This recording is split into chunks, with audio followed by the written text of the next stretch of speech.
everybody. Welcome to the Fandom Post Radio podcast. I am your engineer, Kate, and joining me this week is Brandon. Hello. Kestrel. Yo. And Kane. Hello, hello. My cat is here too, and we scared it with the clapping. So I hope everyone here is proud of themselves. Yes. Excellent. Very. Yep. I expect my cat will bomb in here at one point, screaming her head off, so we're good. And we are here to talk about anime news this week. Kestrel went to AX this year, and as he is wont to do, and he has come back with all of the news, which is now like a week and a half old, but that's okay because it's still news. And that's actually pretty timely for this here podcast. So, that's news to me. Hot off the presses by our standard. hey, yes, we can still discuss it, so you know. Yes. There is stuff to talk about.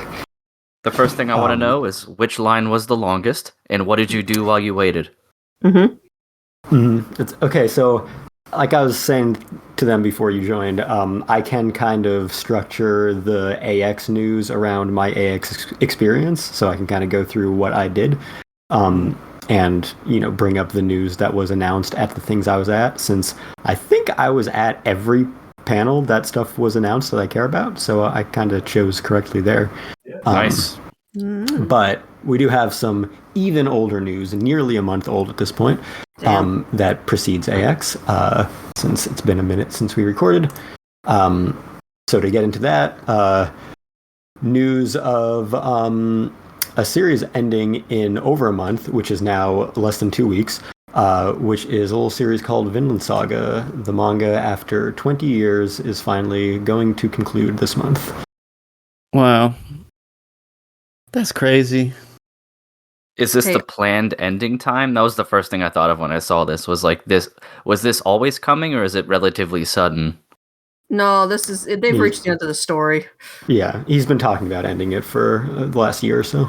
Oh, okay, because I didn't hear anything about it ending beforehand, other than I think a couple times you guys had mentioned that the story is starting to wrap up, and then it just felt like out of the blue the news came late June. It was like, oh yeah, by the way, this thing's done soon.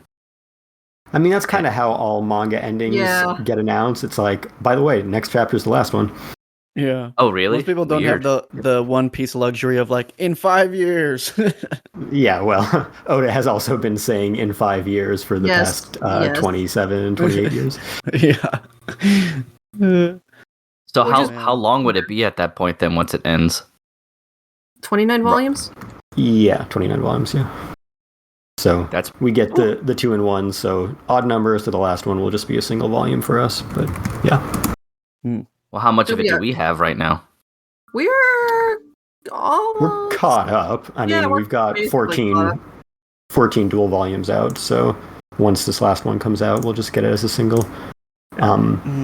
Yeah, the anime has covered how many of those? Half? Like less than half? Maybe like 6 of them. 2 arcs. There are 6 of the series is basically doubles. 4 arcs, so yeah, maybe a third to half of the story. Yeah. Nice. But hopefully we get more of tough. that. It's like, ever. Do I get that one final volume for those 2-in-1s, or do I start collecting the big boys? Yeah, I know. That's always a problem when they start re-releasing in the fancier editions while the series is still ongoing, because yes, I have to get the final volume of those, but then I'm going to replace it anyway, so oh well. Yeah. So it goes. You're going to be getting them hard covers. I mean, they're both hardcovers. Even the standard edition is hardcover. Oh, really? Wow. yeah. It's just fancier now. And bigger. Yes, and bigger. Yeah. They're big enough for me. The new ones are like the Berserk Super Deluxe ones. Which I'll note, I had this on the news doc originally and then took it off because we had so much bigger news, but Dark Horse did just announce that they're doing those for Lone Wolf and Cub, which will be the first time they are ever actually publishing it in its proper right-to-left orientation. Unlike fucking Blade of the Immortal, which they still published left to right in That's those weird. fancy $50 editions a few years ago. So, Bizarre. but yeah, anyway, what's happening? That'll be nice though, because Lone Wolf and Cub is one of those like manga that you would go into a comic book store and they would like back in the day at least, like now they have like their own anime or manga sections, but back in the day they'd like reluctantly put like a Berserk one here or a Lone Wolf and Cub there, but it was like you'd maybe find like a scant third or fourth volume, and like I never bothered trying to collect those ones back in the day. They were pretty hard to come across. Yeah, they've re-released it a few times. So I have like the omnibuses, but they're still like as short as normal volumes, and still left to right. So yeah, it'll be very welcome to have these. I found a bunch at the library one time and purchased them there for $1. Oh, nice. Like it was a book sale, or you just took them up and be like, "I'll remove this from circulation for $1." No, they used to do book sales. I think they stopped during COVID and never brought them back. But they used to be like, it was like drop off books. We sell them for boosters for programs or whatever the library is running. And somebody one year had dropped off a bunch of like the first 8 volumes of the little tiny editions of the old original, release of Lone Wolf and Cub. So they're sitting around my house somewhere. Those little tiny books. Maybe that's what I should do with all these volumes I'm getting rid of. I should just like give the library near me them. So I did with like most of my like the Tsubasa Reservoir Chronicle volumes I had. I gave them all to the library and they put them into circulation at the time. Yeah, I should do that actually. I've been taking them to Book Off, but Book Off will give you like 1 cent. So yeah, might as well go to the library. At the very least, what the library will do is, if it's anything like the ones around our area, is when they accept donations, it doesn't necessarily mean it's going into circulation. Sometimes they just hold on to it and then they'll put it in a book sale. But at the very least, then the money that they get from selling it, like the $3 goes to them anyway. So you're still helping the library in some way, shape, or form. Yeah, basically. True. Yeah, I'm not entirely sure how the regulations work with that, because I'm sure tons of people try to donate books and DVDs and manga all the time, and the library can't just be putting them all onto the shelves and stuff. So yeah, when they put my Tsubasa on the shelf, I had specifically sent them an email going, "Hey, I have these, and do you want them in your collection? I will give them to you if you want them in the collection. The rest of the, it's like otherwise I'm going to, find another use for them." And they were like, "Yeah, we'll take those because it's an in-demand series and you have the 14 volumes of it." So, gotcha, nice. Yeah, when we go to the book sales around here, I always laugh because you can tell, like when people have donated books and they didn't want to like put them on the shelves because there'll be like a whole picnic table full of just the Da Vinci Code. Oh yeah, exactly. Yeah. They're like, and you're like, oh yeah. These are just people's yard sale reject books that no one wanted to buy, and then they just dropped them off here, at the library without telling anybody, and they didn't know what to do. So now you can get a copy of the Da Vinci Code for $0.05 and then start a fire with it. It's good use for that book. I don't know if it's like an organization or just like a community ran thing, but around my neighborhood, there's a couple of like book boxes that. Oh yeah, the little libraries. Yeah, just like a little take a book, leave a book thing. So I've like thrown a random volume here and there, and that seems like a popular way for people to just snag those right away. Yeah, we have one, somebody put one up in our neighborhood near their house, and I went by it, and it's got some really classy stuff in it right now. I was like, oh, Catcher in the Rye, and something else. And I was like, I have like the 3 volumes of Whoever Steals This Book manga, which is like the full series. I'm going to throw that in there just because I think it's funny to have a book series called Whoever Steals This Book in there. That's funny. And I'm like, I'm not going to hold on to this. I'm planning on donating this anyway. I'm going to put it in that little free library down the street. And it can float around my neighborhood for a while. We've got enough teenagers. Someone will read it. I've been meaning to build one in our neighborhood as well as like a little project, because Lord knows we have lots of books here too that either we don't read or I got them from book sales just because it was like, oh, a Robotech novelization. And then I never read it. So it'll probably go in there.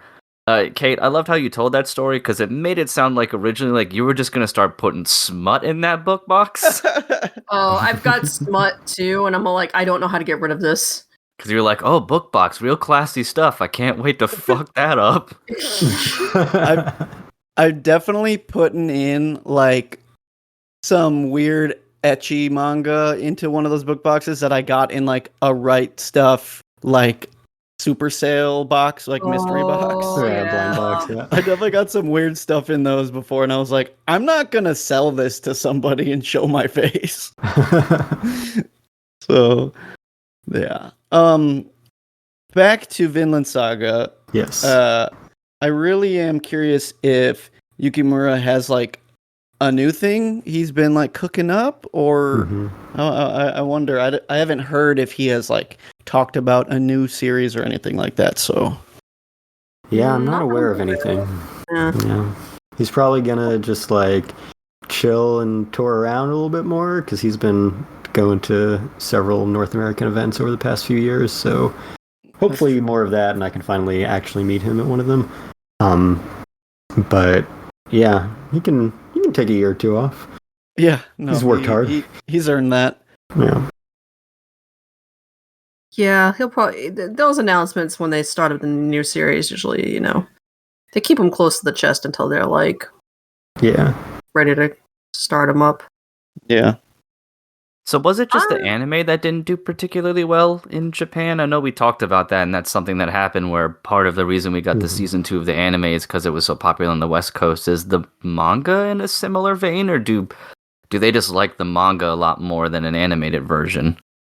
No, it sells about as well as any seinen stuff does, I think. I think, seinen manga sells well enough, and they put all the resources into like the shonen adaptations because they're going to be huge hits, but like with manga it's just one dude drawing it either way, so it's not like they have to worry so much about it being like that everything needs to be the biggest hit. So they know their audience, they know they're going to buy a good seinen manga. It's just that many of those don't hit when they're adapted to anime, especially if they're Western themed in Japan. Yeah, Gotcha. To be fair, it's not really the Japanese audience isn't really the market, I feel like, to grab onto a setting and a series like that. But hey, if it's good enough. Yeah. Hopefully we can still get some more anime at some point. Yeah, I don't know. I mean, obviously there's always more of a motivation to produce an adaptation when the manga is still going, because it's partially a commercial for that. And it's not a big merchandisey kind of series, so it's not like it's going to promote that much else. But yeah, we had a longer gap between season 1 and 2 than it's been since season 2 so far, so still some hope, I think. There's always hope. That one streamed on Amazon, right? That was like a Prime Video. The first season was Amazon, and then the second season was like everywhere. Okay, cool. Yeah. It's one of those weird situations where there's 2 dubs of the first season.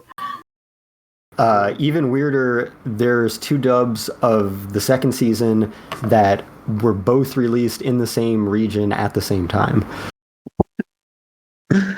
Okay. Yep. Yeah. Because Crunchyroll kept the Sentai cast and Netflix kept the Netflix cast, and they were released exactly the same time in the US. That's crazy. I don't even... yeah.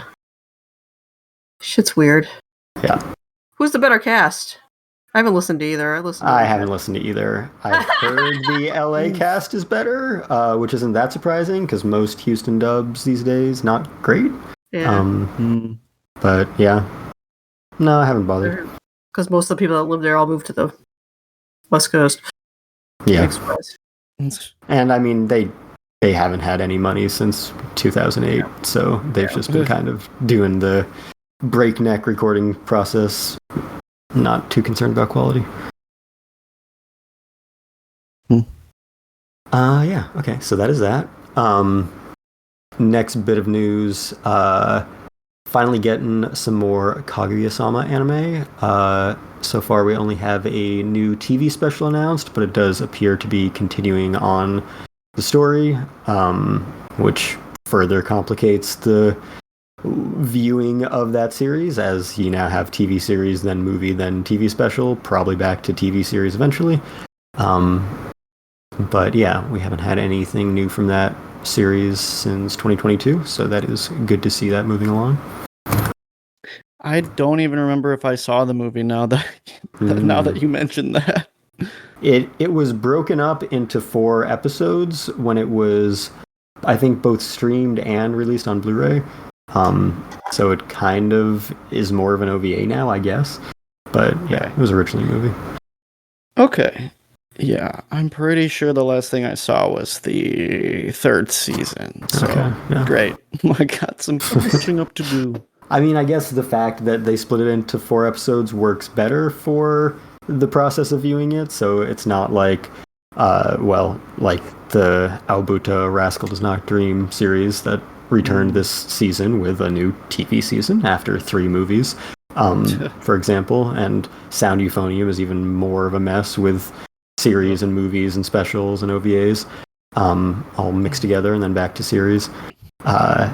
So, yeah. At least this, like the Demon Slayer Mugen Train thing, they're like, okay, well, you can just go through and watch episodes now.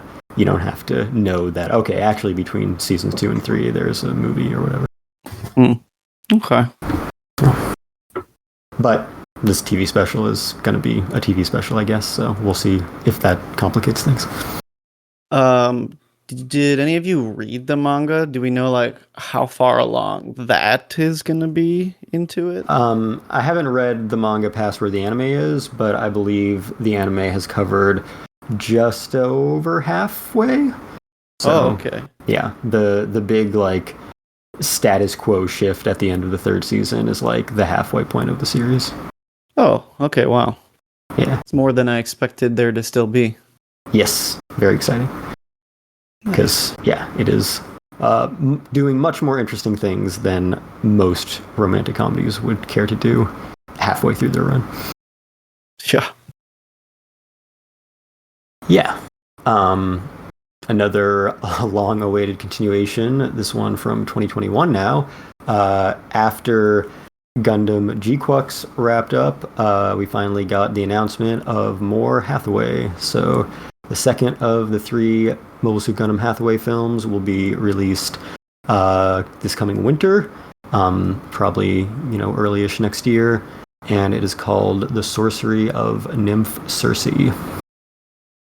Which sounds more like an Indiana Jones movie. That's true. Indiana Jones meets the Odyssey. So, yeah, I'm definitely going to have to rewatch the first one, because I watched this with friends, I think, if not right when it came out, within like a month or 2. So obviously 4 years ago, and then some once we get the ability to watch it. But I recall liking it. I mean, it suffered from, if anything, the show, like the syndrome where they show you like all of the action in the trailer. Mm-hmm. And then the rest of the movie is just kind of like the setup for the action-y bits. Right. Which I didn't mind. I mean, I knew that going into it kind of, because Hathaway's Flash is not really like a Gundam thing. Like it's in the universe, but you're not going to get like a ton of giant robot fights and stuff, because it's more about Hathaway joining a terrorist organization. Mm-hmm. But it's also based off a novel, or Hathaway. like that, Hathaway's Flash is I think, I don't know if it's a light novel, but it is not like a standard Gundam entry. Yeah. Where it has, I don't even know if it has like a manga or anything. I think it may have just been a novel / light novel, and they're just turning it right into these movies. I'm sure they adapted to a manga. They've adapted everything into a manga. But yeah, it was originally a light novel.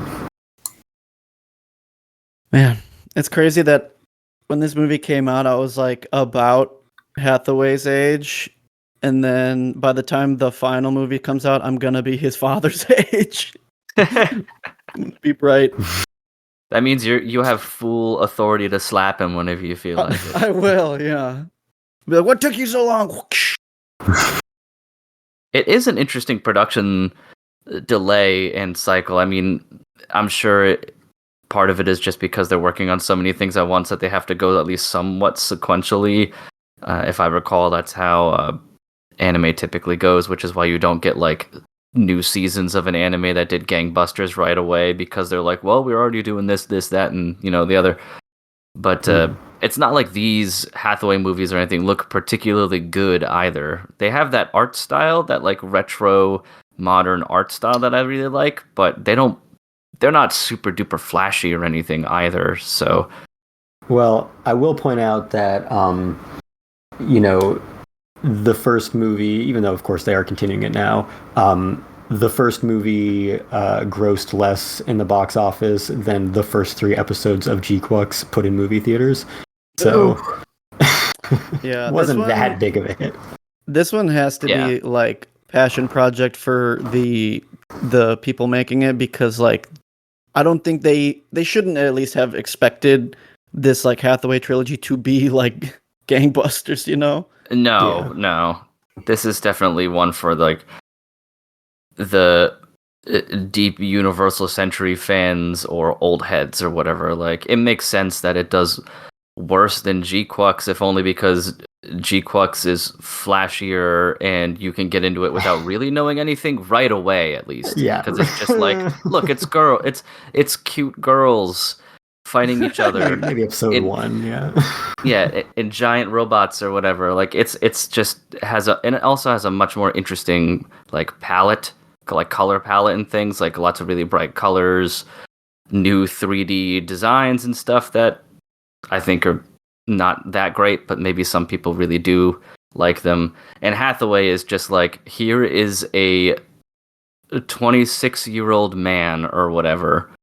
And then like that's it. You don't get a ton else.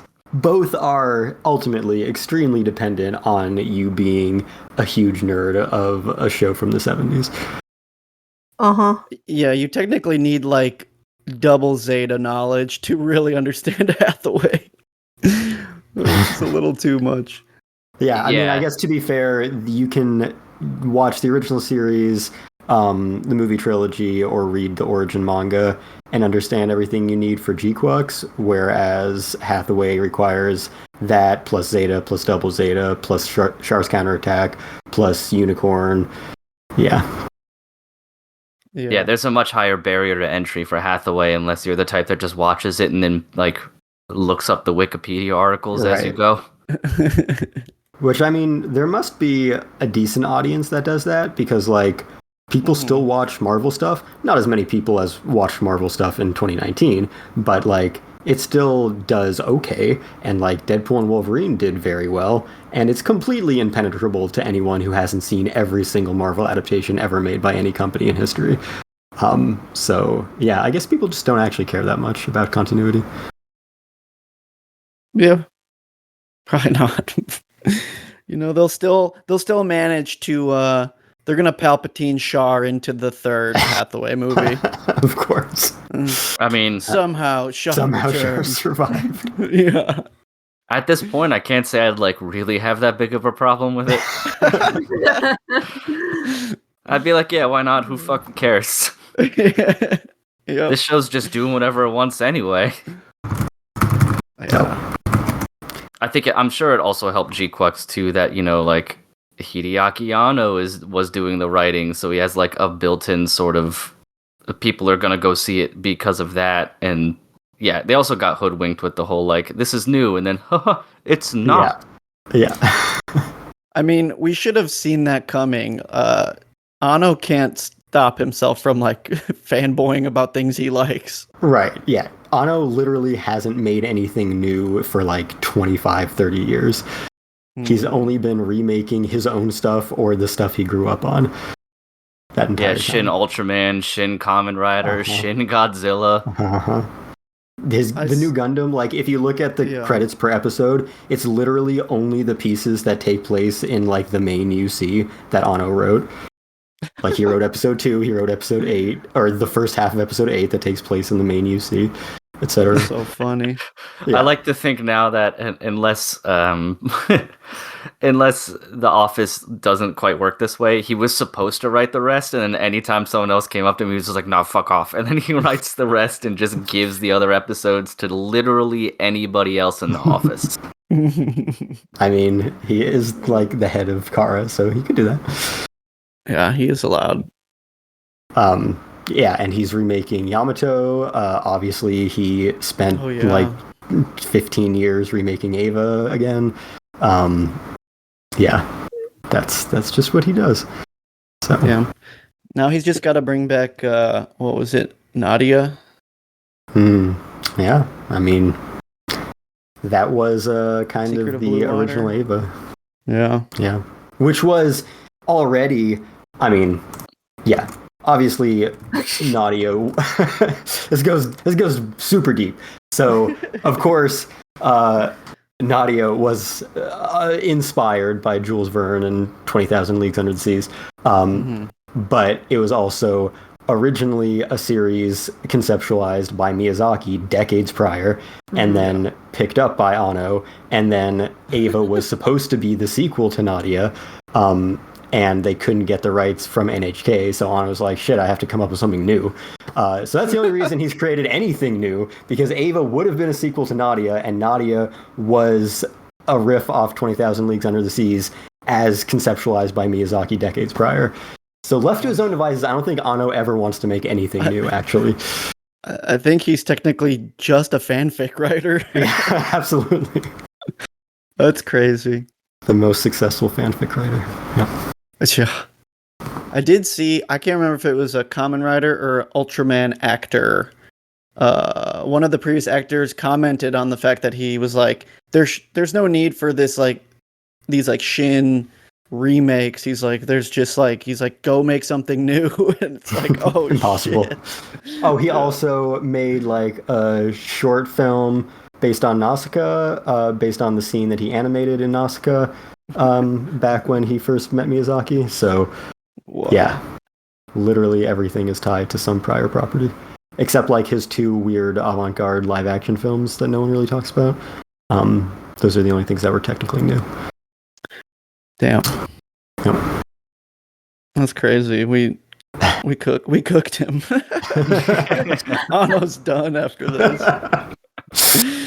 Yeah, we'll put a big flashy Anno's done over a reaction JPEG of the 3 of us, or the 4 of us. Oh man. Can you put a cross in the background? Yeah, obviously. Anno was is so the 18th over. angel. Yeah.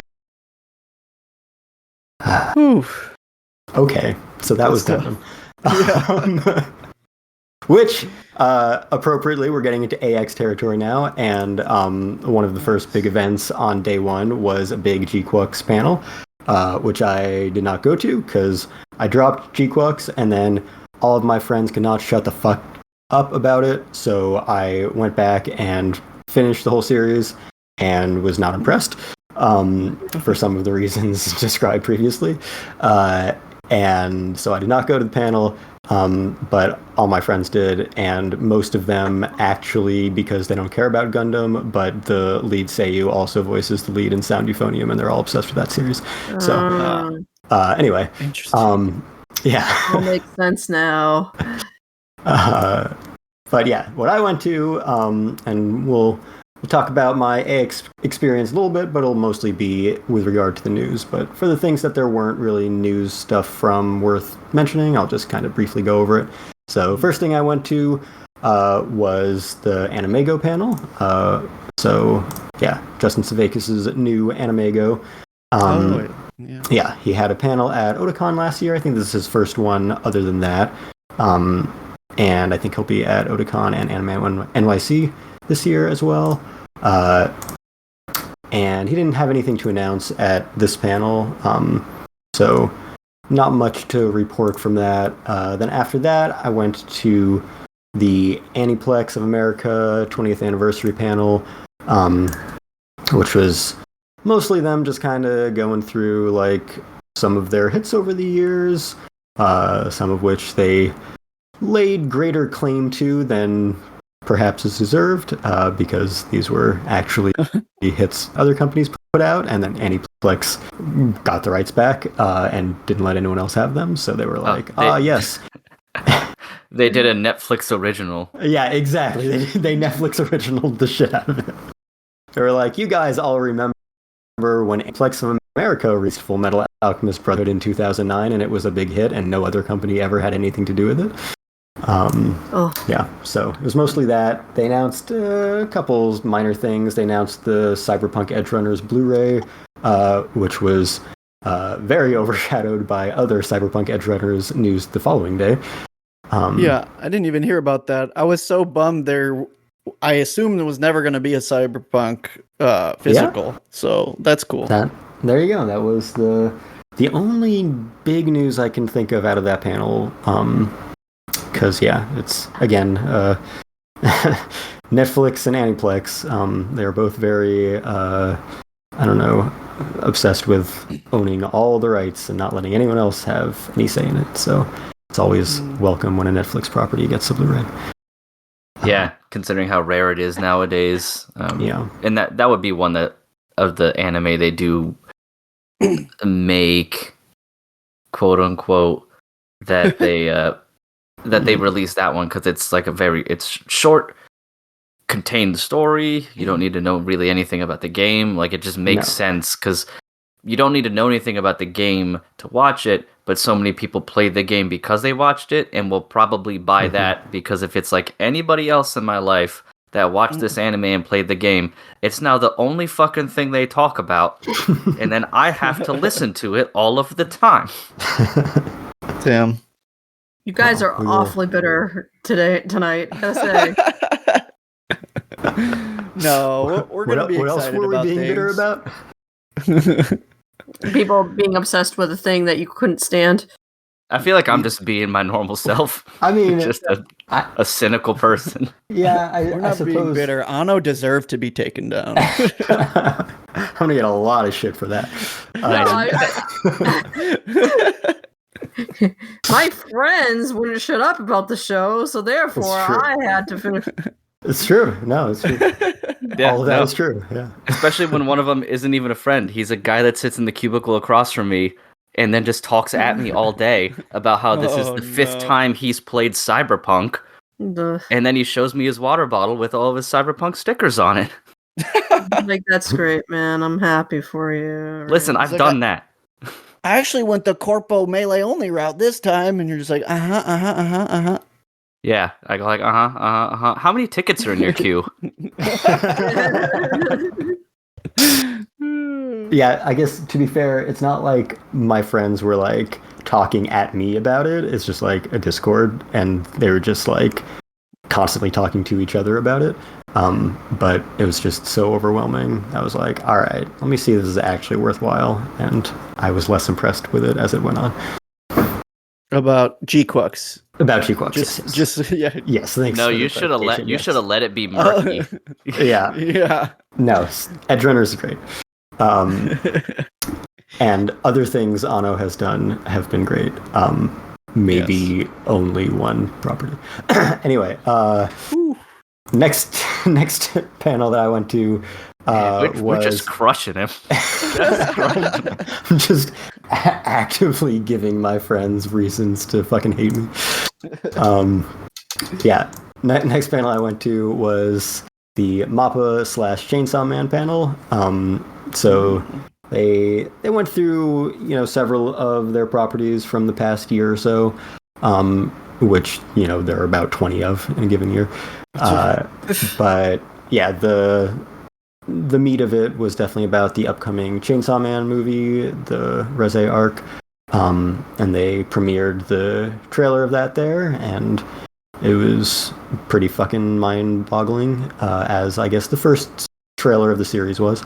And yeah, I have read past that in the manga now, so I do know what's coming, and it is exciting.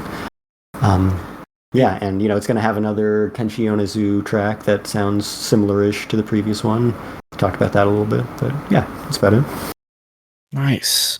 Yeah, I'm super excited for this movie. I don't know why it feels like this.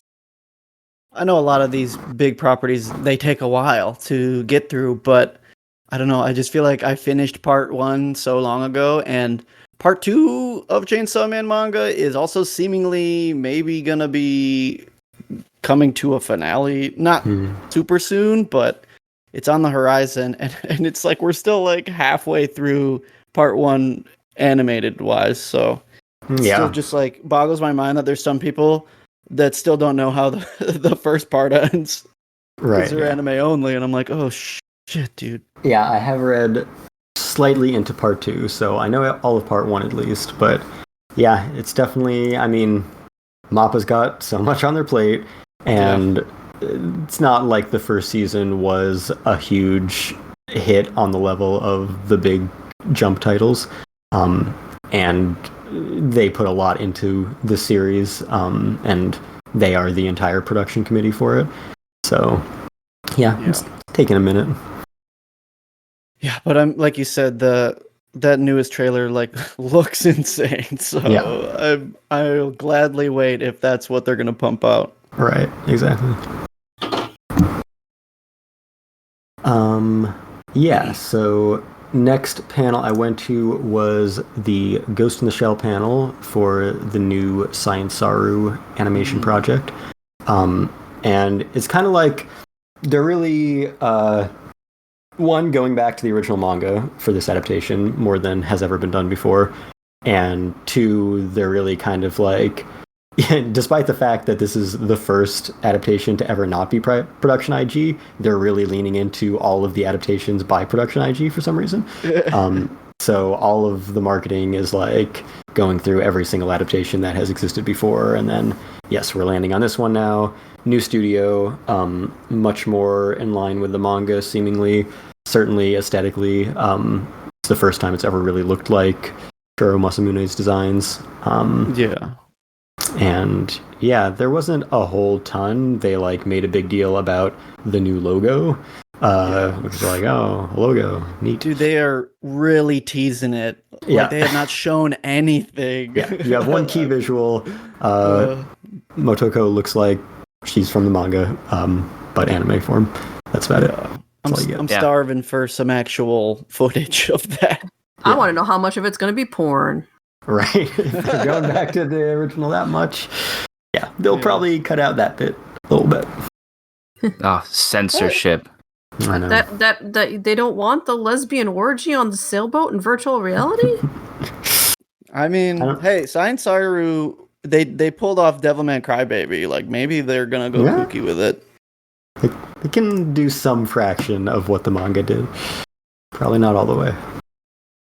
Has that scene been included in all the subsequent re-releases? I have no idea. Because, yeah, I feel like that would be something they might cut back on eventually. I know they have in the US, but I don't know about Japan.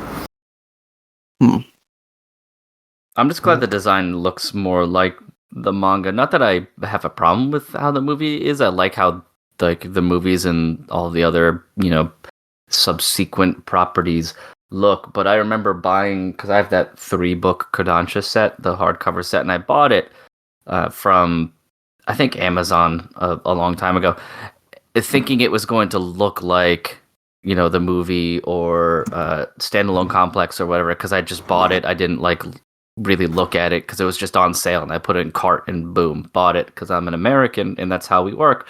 But I got the book and was reading it and I was enjoying it, but it was crazy how much different everybody looked and how much, I don't know, almost kind of 90s bubblier they almost looked, like not as angular in a lot of ways. And it's kind of nice seeing at least, aesthetically a show that's going to match that look, because it, like Kestrel, you had said, we out of all the properties, the Standalone Complexes, the movies, those weird CGI ones, the design never looked like the actual source material. Yeah, Mamoru Oshii had that franchise in a stranglehold. But I mean, all of the previous adaptations did look very different from each other, even though they were all production IG. They all had pretty distinct aesthetics from their respective teams. But yeah, no one ever bothered to try to make it look like the manga. Which I feel like is very... It's unfair because, like, how you were describing it, Kane, I'm sure a lot of people felt like it was a gotcha. Like, you bought the manga and look, it looks like fucking, like, 90s, 80s nostalgia. It's like, what is this? Yeah, it was jarring at first, for sure. I mean, it's still obviously a very, very good manga, and I would recommend reading it, especially for folks like me who, if you're going to buy physical like manga, you want to buy things that you can fit on a shelf realistically, and this is like 3 books, so there's not a lot to read through it as well. At least this set that has, I think, Ghost in the Shell, and then like 2 offshoot stories or something. I can't remember. It's been a couple years, but yeah, still read it. It's just funny that they never bothered to do an animated version of it specifically. Yeah. Yeah, and I think like you can let me know how accurate this is, having actually read the manga, but I don't know that they ever like really directly adapted the storyline either. No, not really. Yeah. So there are elements. Yeah, there are elements they bring in, like characters, of course, and things, and sort of like little mini arcs and stuff. But yeah, the manga itself is also generally its own thing as well, which is interesting. It's also incredibly complicated when you first read through it the first time, but luckily there are liner notes like fucking everywhere. And yeah, speaking of the manga box set, they did also, Kodansha, I guess, did also just announce, probably at AX, a new box set of all the Ghost in the Shell manga called the Ghost in the Shell Legacy Edition manga box set. So, of course. Oh. Of course. Yeah, this one was called the Deluxe Edition. I just walked over to my shelf to look at it. So. Yeah, and this is the first time that they have called it The Ghost in the Shell, which the manga was also called. Ever since the Oshii movie, it's always just been Ghost in the Shell for the anime. So much like The One Piece. Yeah. Wow. Yeah, so that was a Ghost in the Shell. Not much of note out of that. Then I went to a concert that night, and that was cool. There was some collaborations between different bands and stuff.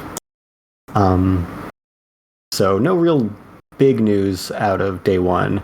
Then day two, first thing I went to was Demon Slayer event, which no news, technically nothing to report, but it was kind of a refreshing change of pace from like kind of the PR bullshit, in that there was no host at all. It was just the entire event was live orchestra performing songs from Demon Slayer, and then occasionally, and they would have, footage playing all along, and then occasionally the Japanese voice of Tanjiro and or the English voice of Zenitsu would come on stage and do lines, and they would have, the footage for those clips.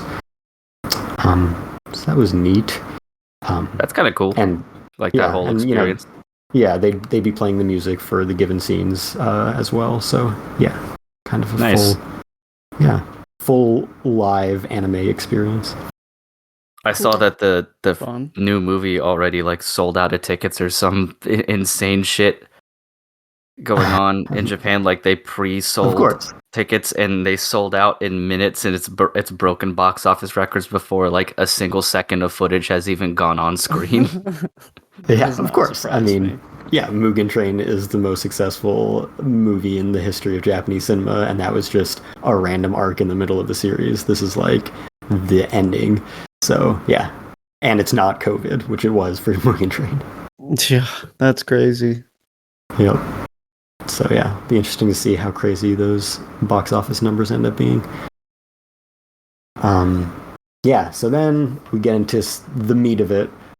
We got the Frieren panel, So you can read, I wrote an article about this, which, of course, because it's the free run panel, I wrote much more than any of the other articles I wrote out of AX.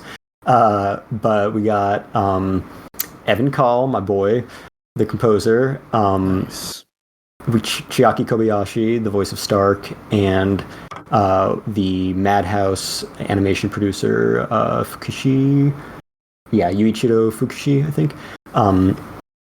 And they had all of them talking about their stuff. They had Evan, they gave him a keyboard, and so he was like kind of going through his composition process for the track Zoltrak, which is kind of the standout of the soundtrack, even though the whole soundtrack's amazing. And so he was kind of going through his whole, process of composing that and playing little riffs on the piano and stuff. So that was really cool. And then Kobayashi did some of the same kind of like the live dubbing thing is like everyone does that now. If you got, especially Japanese seiyuu or whatever, they're going to clip the anime with their lines removed and they're going to dub over it. So that's a cool thing that they can do now pretty easily. So they had that for Stark's introductory scene where he's being a cool badass for like 5 seconds and then a total fucking loser. So got to see Kobayashi try to be cool and then have to fall apart. And then they talked with Fukushi about the production a bit and kind of how like he selected the team for the first season. And then we got the world premiere of the first trailer for the second season. Most notably including the staff list for it, which we have not gotten before. So that, and of course, they're like, and it's going to stream on Crunchyroll. Like, oh wow, what a big piece of news that is. But yeah, so big news here is Keiichiro Saito will be returning in a supervisory capacity. So he won't be the main series director this time.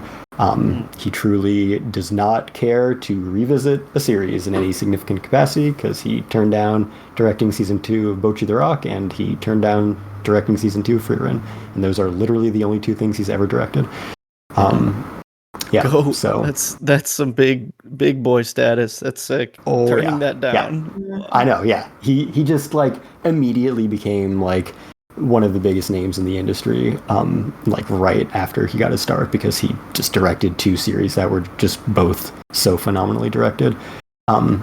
So like to the point that when they announced Bocchi season 2, and I think I talked about this at the time, you don't talk about the director changing. You announce the new director. You never acknowledge the old one. Certainly not in Japanese PR. They gave him like an hour-long stream to explain why he wasn't returning to Bocchi.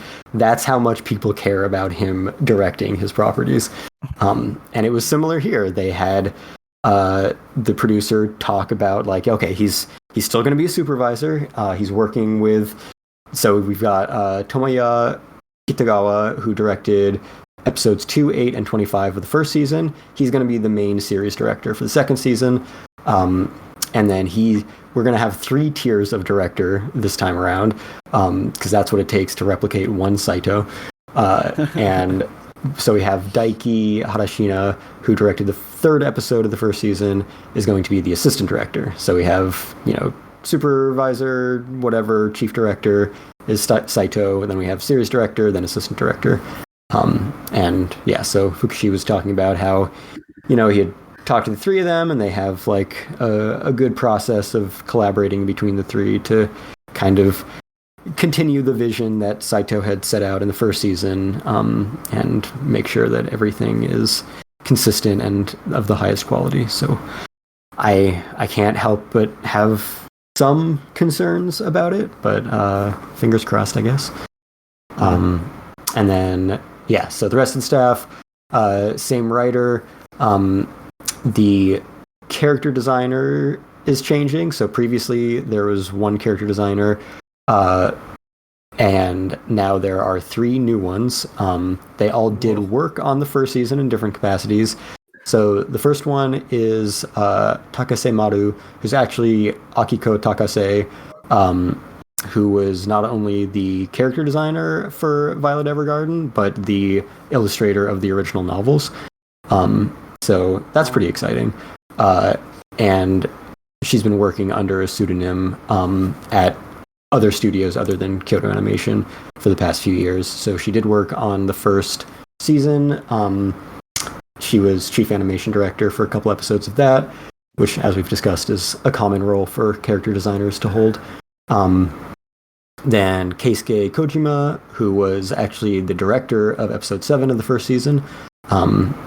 And then Yuri Fujinaka, who was chief animation director of another one of the first season's episodes.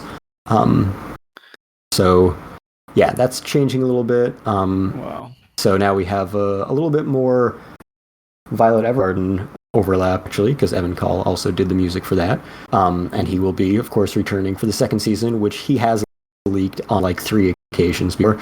So no news there. So yeah, he's talking about new tracks he's working on, new styles he's going with, some kind of rearrangements of old tracks from the first season. So that's all exciting. And same concept artist, Madhouse, was already confirmed when the second season was first announced. So no news there really. But yeah, basically from one director to 3, from one character designer to 3. Those are the big changes for the production side of season 2. Whew, yeah, I can understand why there would be a bit of concern for some of that, but I mean,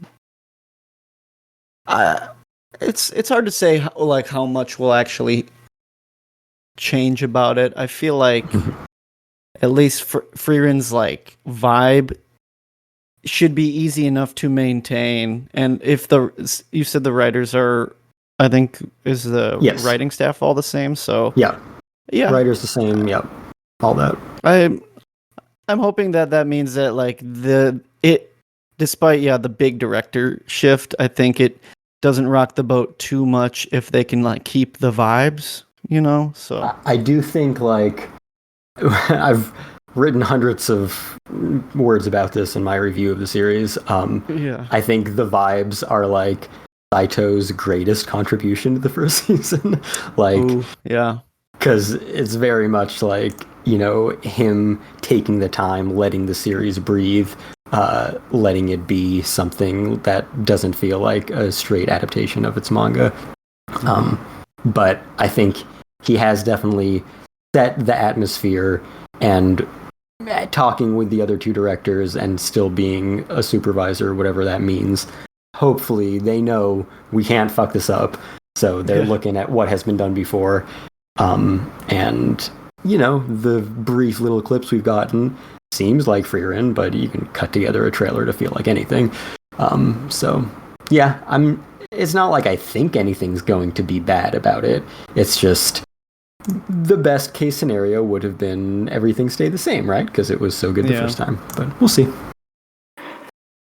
Yeah, the director thing...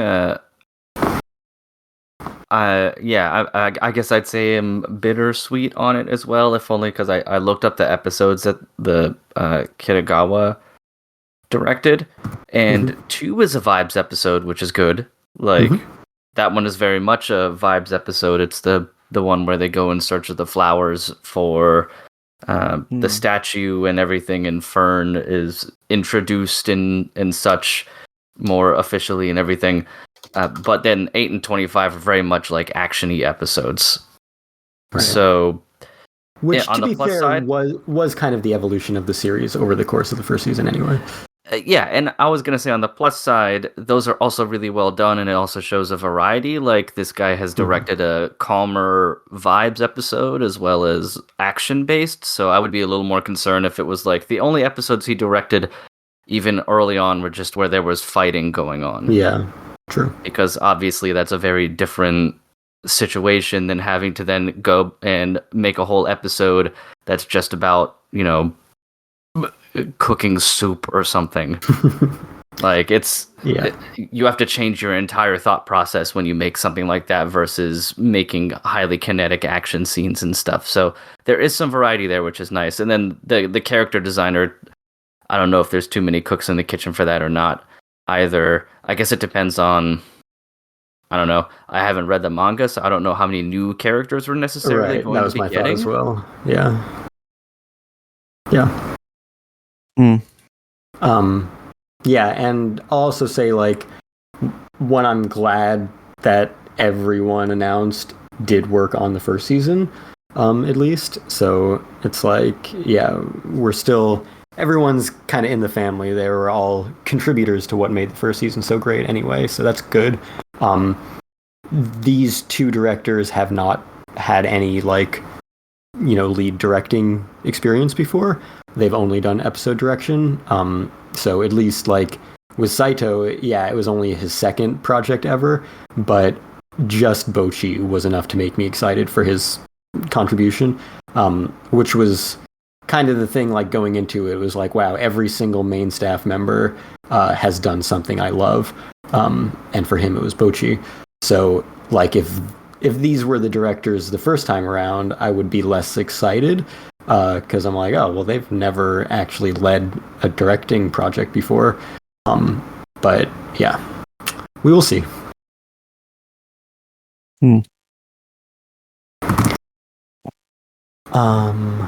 Yeah, so that was that. Then, sorry, I'm moving these around to make them match up the actual AX schedule. So then we get back to Cyberpunk Edgerunners. I had some time in between a couple autographs. I got little autographs and sketches from the creators of Odd Taxi and Beastars. So Nice. in between those, I had a little bit of free time, and I was like, oh, I can probably make it to this Cyberpunk Edgerunners panel. Might have flashed the press badge. I don't know. But I was like, yeah, there's probably nothing to announce, right? The series is over. So I just kind of hung out in there, and I was like, man, Imaishi's here. It's kind of a bummer that they don't have him on the panel. So, they had the writer from CD Projekt Red. They had, like, the lead voice actors of the English dub, and, it was cool to hear them talk about it and stuff. But I was like, yeah, it's kind of a missed opportunity to not have Imaishi come on. And then as soon as I thought that, they brought Imaishi on. I was like, oh, nice. Okay, we'll get to hear a little bit of his perspective on it. And then they showed a visual, and it's like, Cyberpunk Edgerunners 2. It's like, whoa, holy shit. So, yeah, that was big news. We are getting a sequel. In this case, it is very much all new, much more junior staff. So first season was the big hitters of Trigger, directed by Imaishi, character designs by Yo Yoshinari. This time around, Kai Ikarashi is the director. Ichigo Kano is the character designer. Same writers, so that's good. But yeah, they're definitely giving it to kind of the new blood at Trigger, which they discussed a bit throughout their various panels. But yeah, not a whole ton. They released, like the Ghost in the Shell trailer, a little trailer without really telling you anything. But it will be, thematically similar. It will explore Night City some more. No real confirmation if it will follow any of the characters from the first series. Obviously, some of them will not be around. Yeah. But I like how a lot of their marketing was pushed around, like, don't worry, he's dead. Yeah, like, exactly. He's not coming back. So that's like the first line of the trailer. Yeah. Yep. I love that. I honestly am hoping it's a completely new cast. Mhm. I think it would be for the best if it was just like fresh story, like the first season, like, did everything it needed to be with those characters. Like, it'd be great if we just got like another. I feel like that's kind of what's going on with, or that's kind of what I feel Cyberpunk is. Like, Night City's supposed to be like, oh, all this different stuff going on. So, I don't know. Somehow David returned. Yeah, right. But I did love that like one of the writers went online and was like, it's gonna be sad. Like, Yes. my people are like, we are sad people. So that is all he talked about at both the Cyberpunk panel and the Netflix panel. Yeah, he was like, great. Polish people are very sad. we want to make everyone else sad. The only time I smile is when you are all sad. So I made the first season very sad, and that made me happy. But I'm not. You are not sad enough, so I'm going to make you sadder by making the second season even sadder, and then I can be happy again. That's certainly an interesting proposition. If only because you got to be careful not to get to the point where it's so sad that it then becomes funny. Yeah. Where it's just like, yes, of course they'd get hit by a bus. Why not? Like, wait. The first one had just enough like tragedy, sadness where I could feel it. So as long as they don't go too far into the more sad area where we're just like introducing characters and throwing random tragedies at them and then watching them die in the space of like 20 minutes,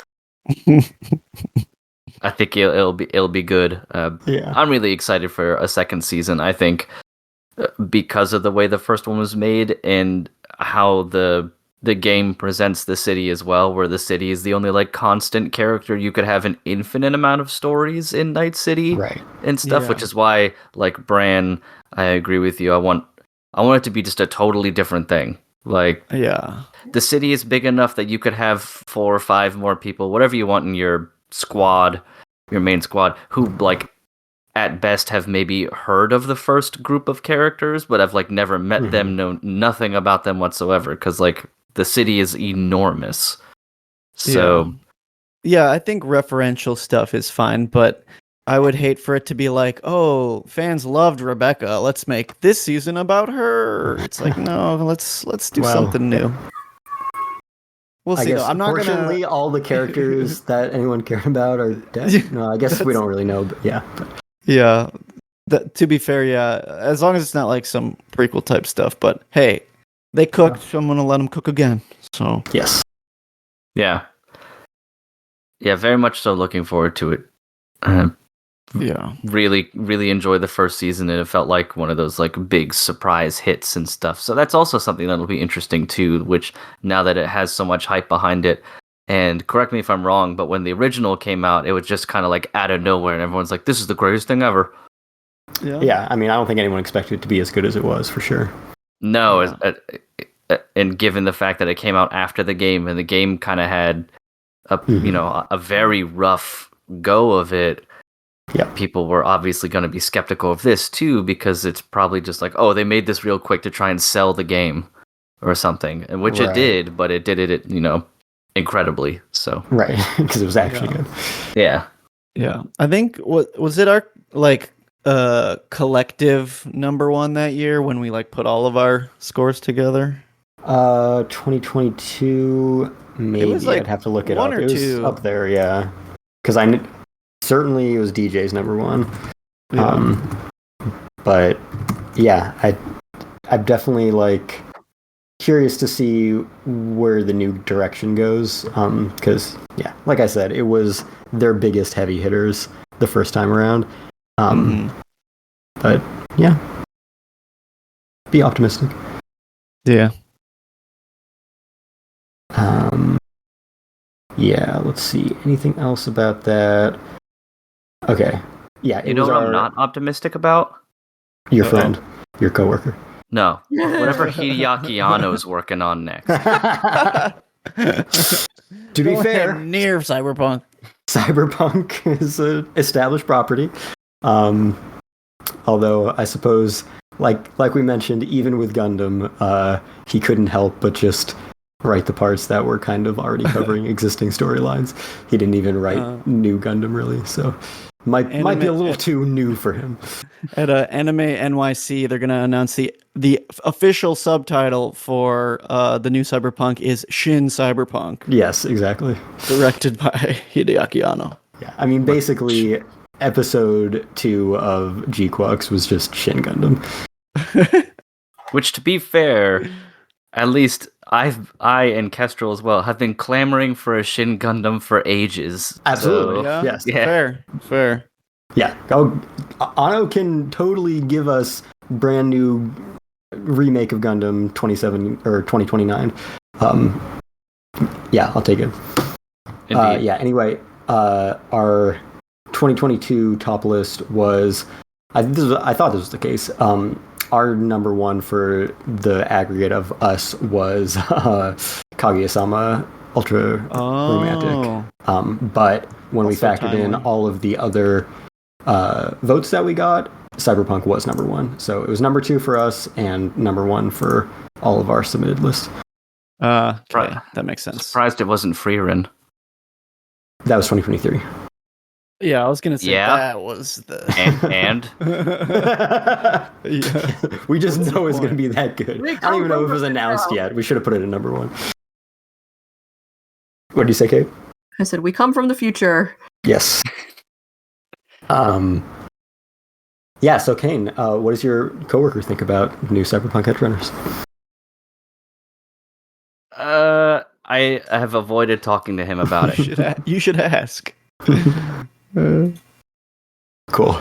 All right, so then next thing on day 2 was the Apothecary Diaries panel, and this is why I kind of rearranged this a little bit, because in fact, before day 2 really got underway, we already had the news that we were getting more Apothecary Diaries anime because season 2 had just wrapped up that day, and it was in the early morning for the US.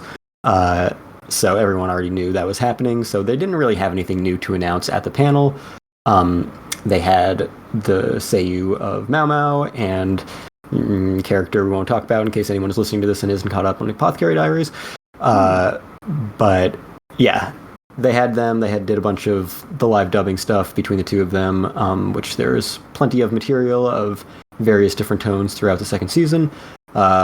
They did the Mao Mao poison scene from the first season, of course, and they just had a bunch of Q&A with them about their roles and stuff. So that was a good time. Not a ton of substance out of it, like the free run panel, I would say.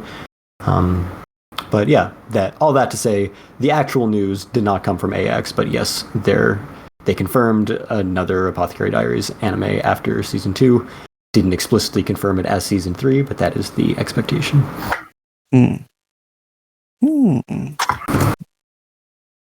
With how well that show was pulling in ratings in Japan, not surprised whatsoever. Especially since, as we've discussed, they have like 1 trillion more volumes already out to adapt. It is past the manga already, but tons of novels to go through. Both manga, I think. Yes, there are 2 full-ass manga of that series. Yeah. Which I wasn't even sure. I kept hearing people talk about like how there was another manga series. I'm like, well, that's weird. It's going to be a spin-off or something, right? No, there's a whole ass another manga adaptation of the light novel.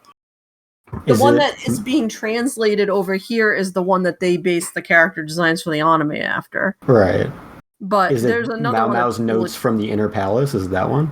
It might be called that. I'm not sure, but it's just telling the story over again. Interesting. Yeah, it's like beat for beat. It's the story and told from a different, artist. Huh. Very strange. Yeah. Yeah. Well, anyway. Yeah, so we've passed apparently both manga series, but there is plenty of novel material to get through. And what's the adaptation pace? Like 1 novel per core? Is that what we're going with? Yeah, they've been sticking to that pretty firmly. So cool. So, and we are at what are we at? 15? No, that's the manga. 16 novels published, and probably further than that in the like web novels too. So I think the web novels are done, but that doesn't mean much because they always end up changing stuff around or whatever. But maybe they're not done. I don't know. I might be getting like confused with those series, but they always end up changing and extrapolating, and like Slime's web novels have been done for fucking ever, and yeah. Either way, just going off of the light novel version of it, we're only a quarter of the way through the novels that have been published so far, and that's still ongoing. So, yes, lots more Mao Mao to be had.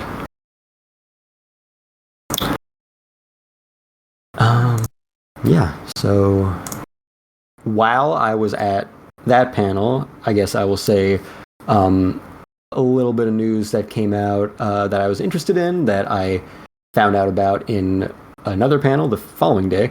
There was a JoJo's panel, and gave us a little bit about Steel Ball Run. They gave us the main staff. I guess that's not a little bit. That's pretty significant, as I just talked about that announcement from Frieren for like an hour. But, with the JoJo's anime, even though Steel Ball Run is, kind of a fresh start, they could definitely bring in all new people if they wanted to, and I think it would be justified. They are basically keeping with the same core team that they have had, especially the recent couple seasons. So we've got both of the directors from Part 5, the overall series director of the entire series, the writer of the entire series, the character designer of Part 5, the composer of parts 3 through 6, and the sound designer of all of the parts, and of course David Production, which has done all of the JoJo anime since rebooting it, of course. Yeah, and the only other thing that I got out of that was, like I said, I was in a panel the following day, which was the Warner Brothers Japan anime panel, and they touched upon it a little bit, and they basically said, we wanted to show you a trailer, but animating horses is really hard, so we don't have enough footage for you. Yeah. At least they're being honest. Yeah. Yeah, I'd believe that. I mean, we don't even get... I think that's the reason we don't get horses in, like, any animation very frequently, because it's just so difficult without making them look janky as hell. Or just CGing them. Yeah. When it was... Now that's a little bit possible to make them look realistic, or realistic enough, at the very least. But they're still very jarring whenever that happens, so I really hope this is an indication that they are trying to do all 2D horses, but yeah, that is quite the investment, if so. Yeah. I think we discussed... Sorry, go ahead. I was just going to say, I did like that they highlighted the Part 5 staff like in that way, because I feel like Part 5 was just so... I guess specifically, with the character design too, like everything just like popped, and I'm hoping that it feels like that for Steel Ball Run, that everything's just like locked in place, and there's a lot of hopes until we see a horse. There's lots of hopes, right? And they released the first key visual, of course, when it was first announced, and obviously you can draw a horse once. That doesn't necessarily mean that they're going to draw every frame of them, or a bunch of horses, I should say. But, obviously it looked good there. And then I think with the staff announcement, they also released a little visual of the character designs of the two leads, and kind of outlines. They're not colored in for the most part, but you get a sense of the anime character designs, which look awesome, and they gave out little postcards with that art as well. And yeah, they what else was there? I guess that was it for that. I think we discussed previously that they could always replace all of the horses with Uma Musume girls. That's always an option. I think at the very least they need to make a Steel Ball Run styled mobile game that's basically Uma Musume, and they'll fund JoJo for the next 50 years. So. Very true. Yeah. So still fingers crossed on that one. The two pieces of art we've gotten look great, but no guarantee. They said that, and this was announced, I think the previous day as well, that we will be getting some news out of Japan at a global live stream that they're holding, as they do when they have big announcements for the JoJo anime series. That's going to be on September 23rd, which was chosen because that is the date of the press conference where they announced the actual Steel Ball Run race in Chapter 1 of the manga. So yeah. I feel like a broken record saying this, but I am just begging them to make it a weekly released show. I really hope they don't give it to Netflix to release in batches. Yeah, which is that a perfect segue? We've got a little bit before that. I'll mention briefly the end of day 2 was the Studio Trigger's big event, which was the world premiere of New Panty and Stocking, which is out now on streaming, so nothing to spoil there. But yeah, that was a fucking crazy time, as would be expected of those combination of factors. Studio Trigger plus 18 plus event plus late at night plus thousands of fans packed into the Peacock Theater plus fucking Panty and Stocking with Garter Belt returning after 15 years. Absolute debauchery. The smells. The smells. You can smell the episode, that's for sure. And I wrote a little bit about the Apothecary Diaries panel. I wrote a little bit about this premiere as well. But other than what I kind of wrote about there, wasn't any news really. They also premiered the Cyberpunk Edgerunners trailer there. When they announced it in the Edgerunners panel, they were like, because they had a video message from Kai Ikarashi, the new director, and he was like, and you're going to see the world premiere of the trailer right now. And then they ended that clip, and they're like, actually, we found out the trailer is too bloody to show, so we're going to show it at the 18 plus panel tonight, even though it's a Panty and Stocking panel. So that's where they actually showed that. But like I said, it's not like the trailer gives you that much to go on anyway. So yeah. Then we get to day 3. I got to interview the director of Dandadan. So that is also published. And then we get into the Netflix panel, which I only was there for the first little bit of, and then I headed to the Warner panel. And yeah, in the time that I was there, they did bring on the writer from Cyberpunk again, whose name I cannot pronounce. Who assured everyone that they will be sad again. And then the probably only real news is something that was already relatively known ahead of time but wasn't explicitly confirmed, which is that Netflix Jail is back. Aren't you guys all so excited? Netflix Jail has reopened. Netflix Jail has returned. Has returned, yes. Somehow Netflix Jail returned. I'm going to write all of these down. But yeah, the perhaps what I expect to be the best series of the season, The Fragrant Flower Blooms with Dignity, is getting delayed by 2 months from its Japanese broadcast before we get it on Netflix in the US, at least on September 7th.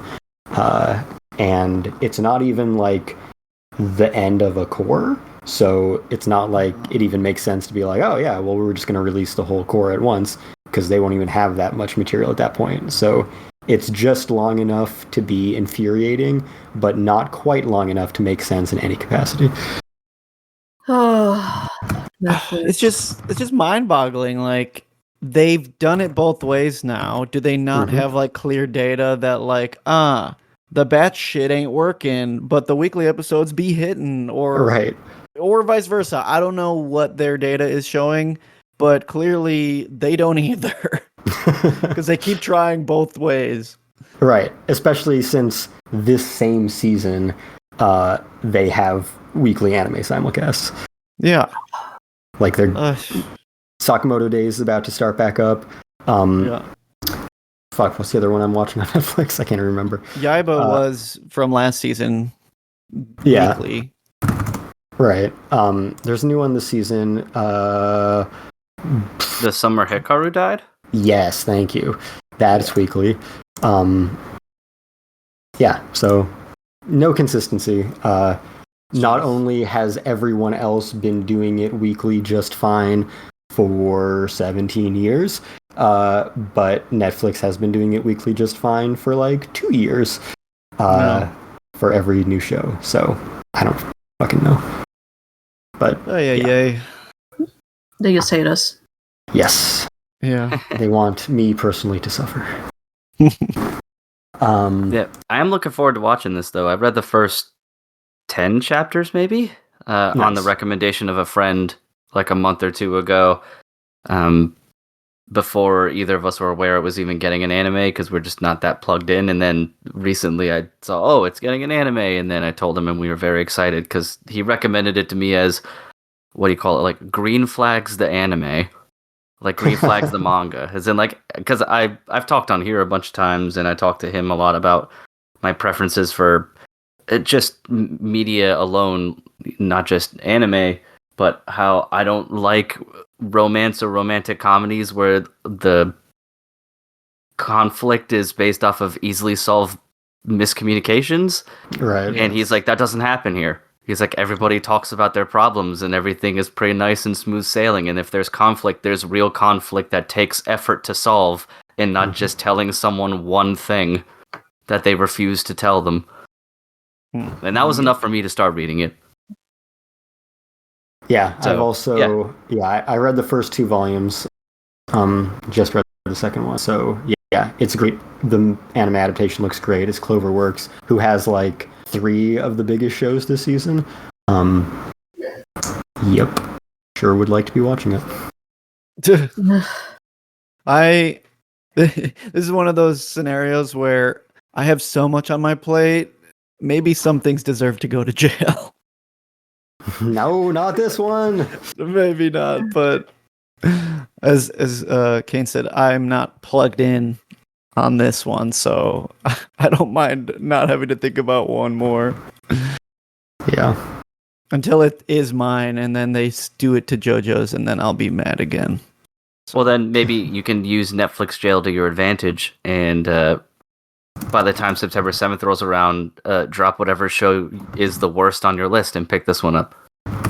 True. And then the shows you're watching now have to fight for your affection. Yes. Yeah, there you go. As they should. Yeah. First they came for Fragrant Flower, and I did not speak out because I was not Fragrant Flower. Okay. Then I got to the Warner Brothers panel. Like I said, most of what I got out of that panel was already announced the prior day. I just didn't know because I didn't have time to look stuff up because I was at AX. But yeah, they announced a bunch of stuff about their new CG Fist of the North Star remake. Oh, which, yeah, baby. Yep. No, just leave it alone. Speaking of people hating us. Yeah. I don't... dude, that is like one of the most like tenured action anime / manga of all time. Why does it deserve the Berserk 2016? Why? I mean, I guess people like these, like, what, Record of Ragnarok? Is that one of the ones? Am I mixing things up? I might be mixing things up, but there's been a bunch of these, like, big, strong CG boys punching each other anime that have been kind of successful. Oh, like Kengan Ashura. Yeah, that's one of the ones I was thinking of. Okay, but Kengan Ashura actually looks pretty good. This is just... Okay, I haven't actually watched any of these usually series. the trailers at least show you the good enough parts. This had nothing good enough. Yeah. Oh man, that's so rough. Yeah. But there's hundreds of episodes of the Toei adaptation, so just go watch them. Yeah, true. Yeah. Wait, You're Already Dead reference sounded like the Simpsons reference, but it actually works as a Fist of the North Star reference. How is that? Damn. Okay. Alright, you got me. Damn, there's levels to this shit. Yep. Mm-hmm. Uh-huh. Yeah, so really the reason I was at that panel anyway was to camp the room for the world premiere of the new Gintama spinoff, which doesn't come out until next season, so it was 3 months ahead of time. And shocking to everyone in the room the moment the episode proper started is that it was dubbed. Yep, which is weird. Because it's 3 months out, they haven't dubbed the vast majority of the original series, and it's not a show that should really be dubbed, much less it's pure comedy moments, much less for a world premiere. So, Yeah, that kind of killed it a little bit. That's not great. Yeah. Did they like reference like random Japanese comedian and the joke made no sense? I mean, they might have in the original, and they just like adapted it to something else. But especially the weirdest thing was, you know how in like sometimes in the series proper, and sometimes like little offshoot videos, they'll just have like the Yorozuya sign, and they'll just have the three main characters just like riffing off whatever topic they're talking about. Yeah. So they had one of those as like a special message for Anime Expo for this premiere from the three Japanese seiyuu, and then immediately went into the dubbed premiere. Oh man. Yeah. That's rough. Yeah. They made a clip to only show at this premiere, to only show the premiere in English. Wow. Super bizarre. Ultimate troll move there. Which I guess is on brand for Gintama? Yeah. Yeah. Very weird. Yeah, so I don't know that I can really say how I feel about that episode, because I don't feel that I really watched that episode. But it's definitely like, and they had a video from the director acknowledging this too. It's very early Gintama, not only like how it's just, you know, complete gag comedy the whole time, but even aesthetically, it looks like Gintama from 2006. And the director kind of acknowledged that it was like intentional to make it look kind of like cheap and not have any sort of like effects or post-processing, cinematography, any of that kind of stuff. It just is very much like flat line art and color fill, which is a strange choice in 2025. Trust me, guys, it's supposed to look like shit. Yeah. So we'll see how it progresses, I guess. Yeah, streaming natively in 480p on Crunchyroll. Well, Megalobox did that. Yeah. Yeah. People also didn't like that, so... I mean, I didn't like that, so... We'll see how that works Nobody out like that. Yeah. So yeah, we'll see how that actually goes when it is weekly and in Japanese in 3 months. And then I went to the Crunchyroll panel, which also wrote a little article about that. You know, like most industry panels, it was mostly just going through their shit that is coming up that they are streaming. Of course, they don't care at all about Blu-rays anymore, so it's purely about upcoming streaming stuff. And they had a few announcements, some of them very expected. You know, new ReZero, whatever. Everyone knows that, basically. New Mushoku Tensei, there hasn't been much about that, and they showed like 2 minutes of footage for that, so that was more than nothing.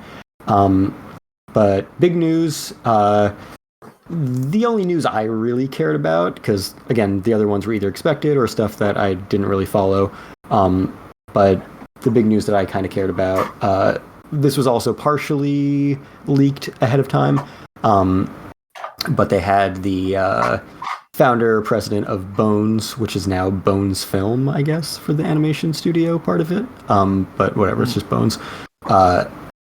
So he came up and he was making my heart skip some beats there, because he was talking about, yes, you remember Full Metal Alchemist, you know, this anime production game, it's not all equivalent exchange, and now it's time for a reunion after, you know, 20 plus years of starting this process. And I was like, can they remake Full Metal Alchemist a third time? The Full Metal Alchemist. No, they are announcing the new Hiromu Arakawa anime or manga adaptation, which is Daemons, whatever, of the Shadow Realm. And that had been leaked a little bit, that it would be getting an anime in the prior few days or weeks. So I should have had that on my mind, but it was just those combination of references just made my brain go crazy. So yeah, they I don't know that anyone's like that jazzed about this manga, but it's, you know, a return to like Arakawa completely original action manga, which I guess is only the second time after Full Metal Alchemist, because Hero Tales was like a collaboration between her and a few other people. Silver Spoon was very tonally different. Arslan was an adaptation of Yoshiki Tanaka's novels. So yeah, returning to Bones for this feels kind of appropriate. And it looks like it will be very pretty, so it seems like they're definitely putting everything into trying to make it a hit, whether or not it will be. And it's going to be directed by the director of Sword of the Stranger, which was a great film, so that's promising. Yeah. Yeah, I'm sad I didn't ever take the time to check the manga out. I had been meaning to for so long and never got around to it, but I mean, I will always have my eyes peeled for like a star-studded Bones lineup. So like, yeah, just based off of this staff list, I am willing to get on board. Yep. Yes. Yeah. So Masahiro Ndo directing. He's done several things at various studios, but he's done a lot with Bones, and Sort of Stranger is the standout that they mentioned, of course. Character designer from Bungo Stray Dogs. Yeah, the writer of the Golden Kamui anime. Seems like they're definitely kind of putting everything into it. So, yeah, hopefully they can. I'm not expecting anything of the caliber of either Full Metal Alchemist series. Yeah, hopefully it will be worthwhile at the very least. Yeah, I mean, the Arakawa's batting average is pretty decent, so I'll definitely give it a shot. I mean, Full Metal Alchemist, yeah, and Silver Spoon, and, you know, all those. Of course, it's not going to soar as high, but I think the floor is also pretty high as well. Right. Like, I'm sure this will not be the worst show of its respective season. Yes, most likely. Yeah. And then so that was like the penultimate announcement of that panel, because their big announcement is the Black Clover anime is coming back, which I'm sure is very exciting for many people. I watched one episode of the anime and read 3 chapters of the manga, so I was not the one who's going to get super excited about this, but I know lots of people. As I hear it, the series, especially the anime, I think got better as it went on.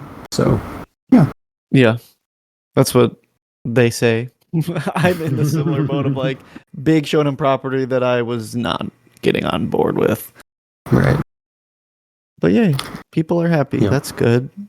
It is one of the few, because it's Pierrot, and it's one of the few that's following kind of the old school approach of, at least for the first go round, 100 whatever episodes straight, instead of the usual seasonal pattern that we've gotten for most of these since My Hero Academia, and certainly since Demon Slayer.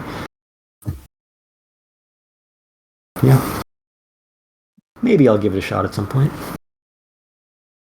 Nothing wrong with giving stuff a second chance. I have to do the same for Chainsaw Man eventually. Much easier second shot to watch 12 episodes versus like 150 or whatever. Nah, not for you. I believe in you. You could do that all in a day. And then last thing I went to on day 3 was Studio Trigger live drawing and Q&A, which was all very Panty and Stocking centric.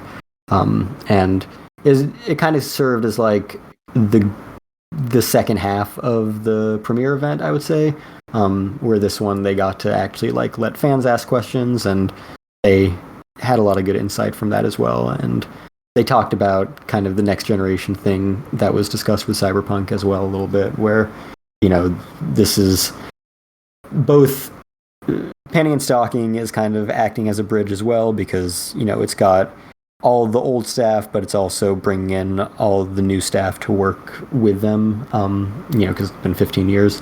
And then they're trying to kind of push them to be the next wave of talent at the studio for projects like Cyberpunk, where they want it to be all new people. And yeah, the live drawing itself, so it was Imaishi and Shigeto Koyama, and they kind of like got a sense of what people's favorite characters were, which was stocking and knee socks, which is not terribly surprising.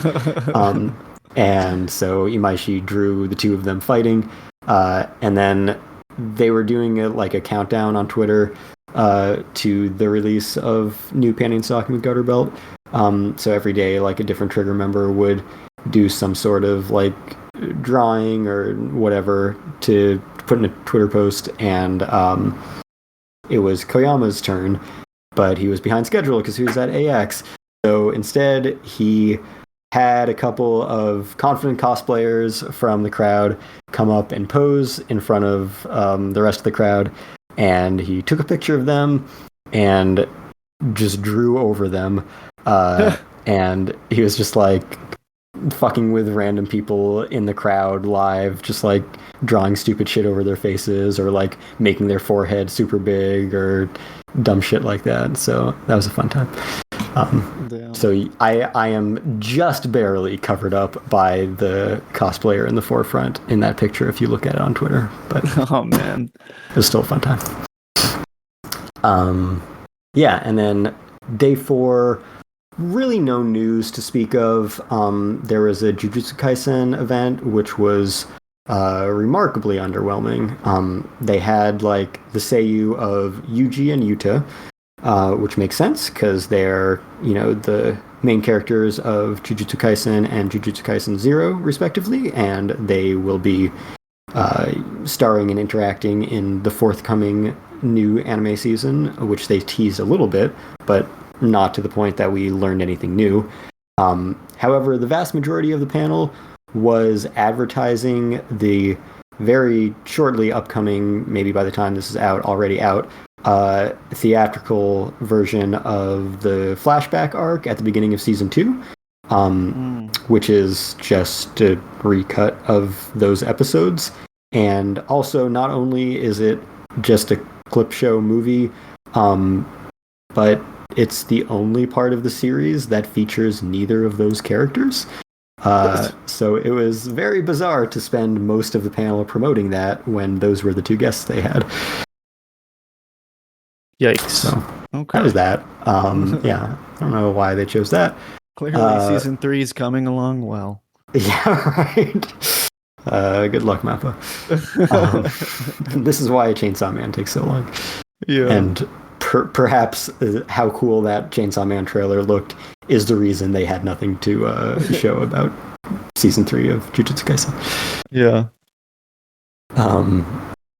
Yeah, so then I went to the Kaiju number 8 panel, which there was nothing new about, but the fucking lead seiyuu for that series is like the most off-the-rails dude in the universe. So being in that panel was maybe the most entertaining experience of the entire convention, even though there was nothing of actual substance from it, and I don't care about Kaiju number 8 as much as a lot of the properties that were represented there. Very glad I was there still. And then, as I had mentioned to you guys, I did go to the screening of the Umumusume panel, or of the Umumusume movie, and I was the fakest fan. Not only were they like, who here is playing the Umumusume game? To which, of course, every single human being in the room stood up and cheered and screamed, except for me, as I was just sitting there quietly, because I am the only person who has no interest in the game. I wanted someone to be like, this guy's a phony! Yeah, phony! But in addition to that, so like, Umumusume, the Cinderella Grey series was very good. This movie was fucking incredible. But it still has like the weird idol aspect occasionally. And so that was like the end of the movie, like the closing credits and stuff. And fucking everyone in this room knew all the moves, all the chants, all the Lord. Fucking crazy, like complicated, fast Japanese sentences that you have to say at very specific timing throughout it. It was wild. So yeah, that was an experience. Meanwhile, you're sitting in your chair, twiddling your thumbs, hoping nobody notices. Exactly. So anyway, very good movie though. Hopefully it gets a proper theatrical run over here, since obviously that property is the fucking hottest thing right now. It would be silly not to do that. It was an interesting couple days on the internet when the games like dropped. Yeah, I'm getting all sorts of ads for it, like all over the place. Even on videos, I shouldn't be getting Uma Musume ads, like a coffee video about how to brew Ethiopian coffee, and it's like, by the way, when you're enjoying this hot cup of coffee, why not breed horse girls to race for you? Did you see this year's season of Black Mirror? No. Are we not living in it? Well, yes. Also correct. That's just Twitter. Objectively correct. No, but the first episode of it, yeah, they have ads embedded in software that this person needs to survive, and so she is often going off on just random little. Do you like, Uma Musume? Do you like horse girls? I'm sure if it was made a few months later, they would have directly referenced Uma Musume. But yeah, no, that's just what that reminded me of. So that was more or less my AX. And then I can get into a little bit of post-AX news that we've got. So the first thing, there wasn't much about this series at AX, I guess because there's nothing new to promote or nothing upcoming to promote at the moment. But Solo Leveling is similarly a very hot commodity at the moment. And that got an announcement from Netflix that they will be adapting that into a Korean live-action series. Did the video game already come out? Oh yeah, they did. I figured maybe that would have been talked about at the panel. Yeah, they did talk about that, but it's a Crunchyroll panel. They also had a separate Crunchyroll Games panel, I think, which I didn't go to. But yes, they did acknowledge this. Okay, I figured that might have been besides the live action announcement, I figured the game might have been the most of what they talked about, because yeah, like you said, I mean, the latest season just wrapped up, so they probably don't have much else to go on besides like people still being high on that. Yeah. Yeah, looks like the game is maybe out. Download available now. Yeah. But yeah, it's getting a live action. I guess I can also tie this into another piece of kind of anti-news that I removed from the doc since we had so much else, which is that the live action Akira is definitely not happening. Because Warner Brothers finally lost the right after decades of fucking volleyballing it around. Ugh. Yep. So yeah. Maybe for the best. Yeah. But Solo Leveling, it's got like a formal Netflix announcement and a lead cast member, so probably fairly likely it will exist. And it's hot right now, so yeah. And then last piece of news, hate to end it on a downer as we like to do. It wouldn't be our news segment without this. It's true. We can't have a full news episode without someone dying. So yes, sadly, another veteran voice actor has passed away. This was James Carter Cathcart, who often went by Jimmy Zoppi, sometimes Billy Beach, sometimes just Carter Cathcart. And he was best known for the Pokemon dub. He is the only person to be in the entire Pokemon dub, because when they recast everyone else after like season 8 or whatever, he's the only one who not only kept his role, but took over a ton of the roles that other people had. Wow. So he was Gary from episode 1 all the way through the end of Ash's story, which wrapped up like a year or two ago. He then took over the roles of James, Meowth, and Professor Oak when all the recasts happened. And I think he also did a lot of the script adaptation over the course of the series. And he was also in a bunch of other 4Kids stuff in those years, and also some non-4Kids, non-kiddie New York dubs, such as Utena. So yeah, he was a veteran of the New York scene, and then kind of right when the Ash portion of the anime finally wrapped up after like 25 years, he finished all his roles in that, and then he announced that he was diagnosed with throat cancer, and so he could not voice act anymore, and that he was retiring. And then about 2 years later, he passed away, age 71. Damn. Rest in peace, my dude. Yep. R.I.P. Yep. That's all I got for news and AX stuff. Nice. It sounds like a productive one. At least as productive as an anime con goes. Sounds like it was trolling you a lot. Why do you say that? Walking in those panels going, what could they possibly announce here? Or, oh, maybe they'll announce, oh god, what are they doing? I mean, yeah.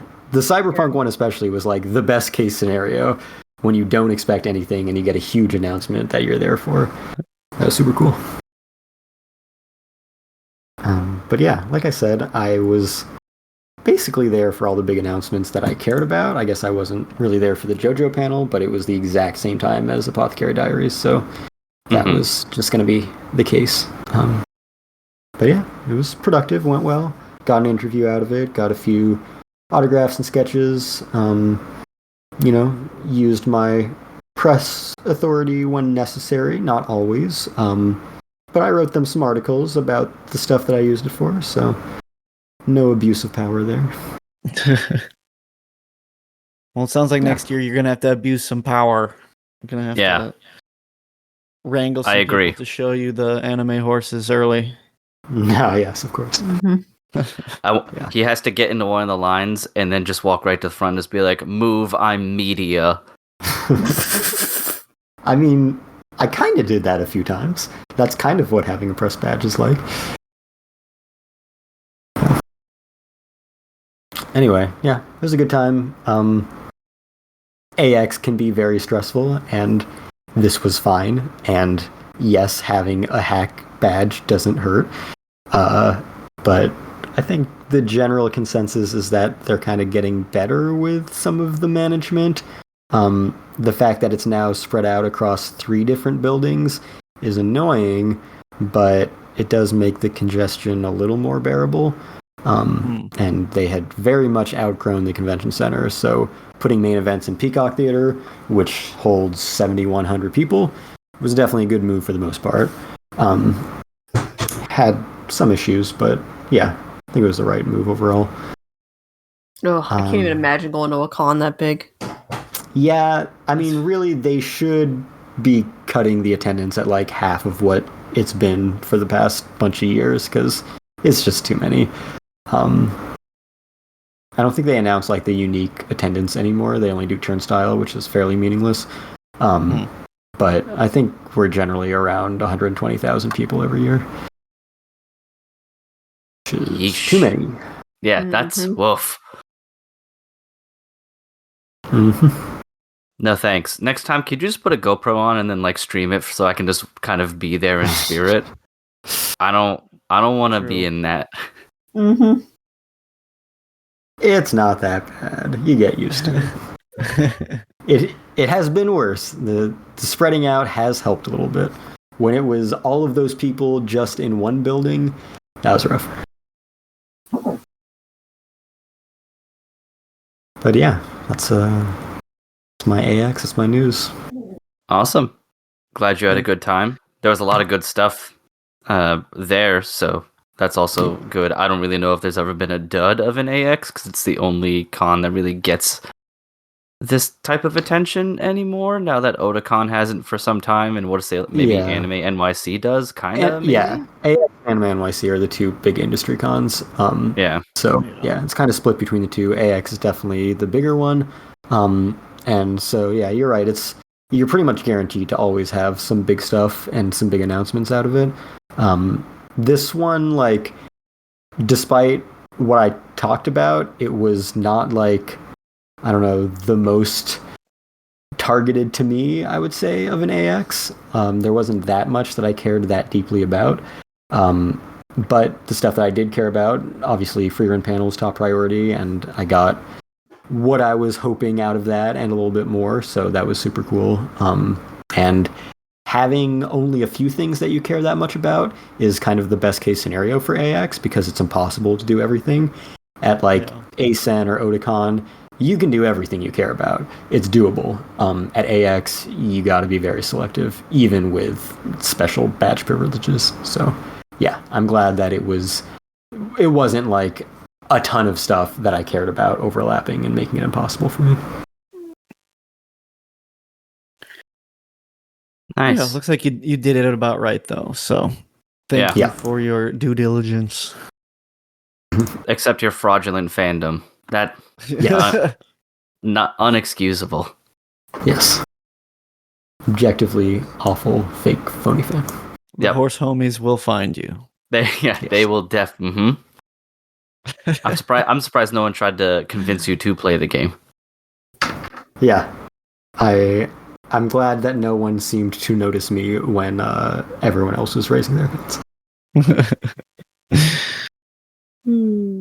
Alrighty. Well, if that's everything for the news and the saga of your AX trip, I think we can wrap it on up. I'm not sure if any of you folks had any recommendations for the week. If so, shout them out. If not, we can just head right into the outro here and call it an evening.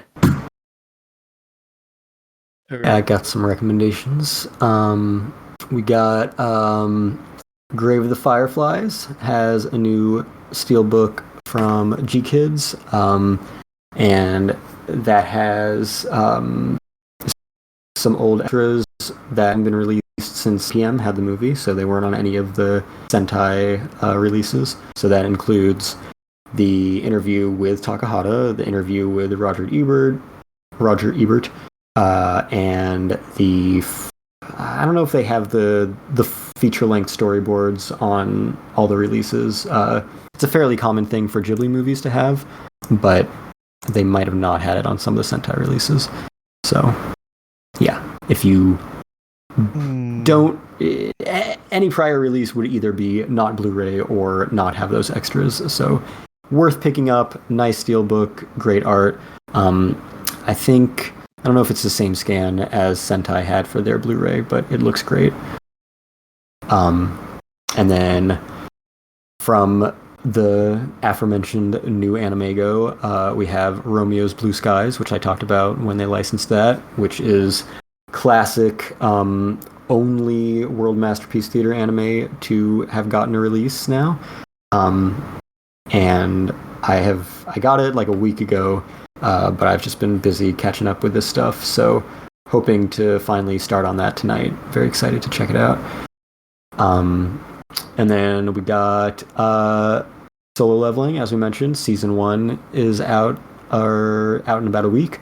So that's got Blu-ray, DVD combo pack, standard and limited editions. And then I guess to round out the month, as we mentioned, Chainsaw Man.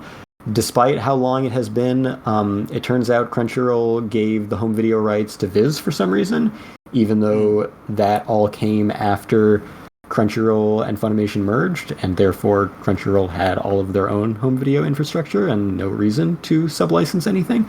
But for whatever reason, they gave it to Viz, which is why it took 3 years to get released, because that is what Viz does with everything. So you can finally buy the first season of Chainsaw Man. There are a couple different limited editions for that. One is like the kind of bulkier chipboard box, booklet kind of thing, and then the other is a steelbook, which is a Walmart exclusive, which is kind of gross. But frankly, it kind of looks better than the other limited edition and is cheaper. So pick your poison there, I guess. And there's probably a standard edition, but who cares about that?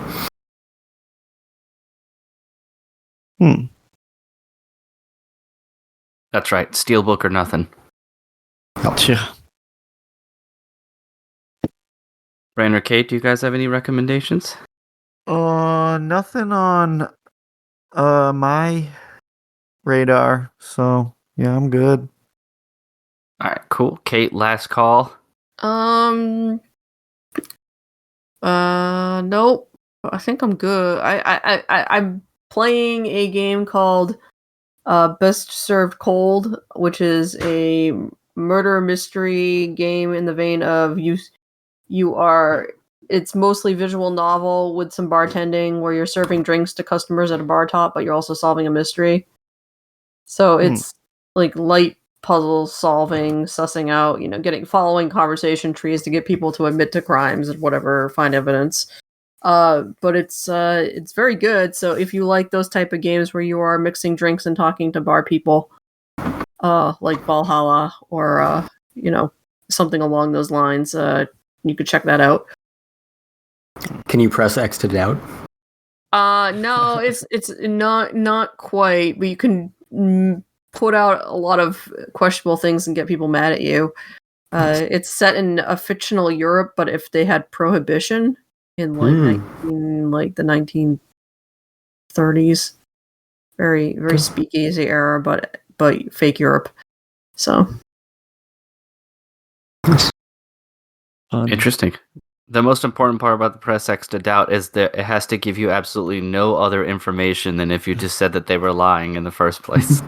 Oh god, that was the worst thing about that game. Is it's like, wait, that's not where I thought that line was going at all.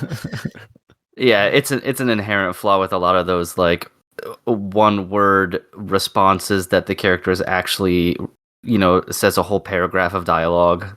Yeah, type things. Like the early Mass Effect games were like the first one was particularly bad about it. This game, what you click on is what your character would respond, because there's no voice acting aside from the opening movie. So that's true. That makes it much easier. Yeah, so they just the full words are on the screen, so you can pick exactly what you mean to say to these people. Indeed. All right, cool. Well, I guess the only thing I really have to recommend at this point is I just finished playing Expedition 33 and would recommend anybody who likes JRPGs to play it. Time really goes by quickly. Very, very well developed story with great acting, action, parry, dodge system in a turn-based game, which is somewhat unique. Very, very well done overall, and is probably going to be on many, many Game of the Year lists by the time December rolls around or whenever those start coming out. So it's very good, especially for those who are missing kind of good turn-based RPGs in today's game atmosphere when there aren't that many coming out, at least, from pseudo big studios and things. So yeah, definitely give that a shot. 100%. If you have Game Pass, I think that's how I played it, and it's just on there, so you don't even have to buy it individually if you already have it. Or if you've never had Game Pass, do that whole get a little trial of it and try it out yourself. But it's a lot of fun, so would definitely recommend that. But all right, cool. So then, with that being said, Kestrel, how about you let everyone know where they can find you and where they can find us? Yeah, you can find me on Twitter at FullMetalKyoma, Blue Sky, Kestrel Swift, bsky.social. Yeah. And yeah, like I mentioned, I wrote a bunch of stuff from AX, an interview and coverage of those 4 panels. So you can check that out. Fandom Post. Find Fandom Post Radio wherever you find podcasts. Subscribe, rate, and review. We're on Apple Podcasts, Spotify, iHeartRadio, YouTube Music, etc. The rest. Yeah. Oh, and social media, Facebook, Twitter, Blue Sky, Fandom Post Radio, fandompost.com. Email address is fandompostradio@gmail.com. Follow us, whatever. Tell your friends. Get in contact with us.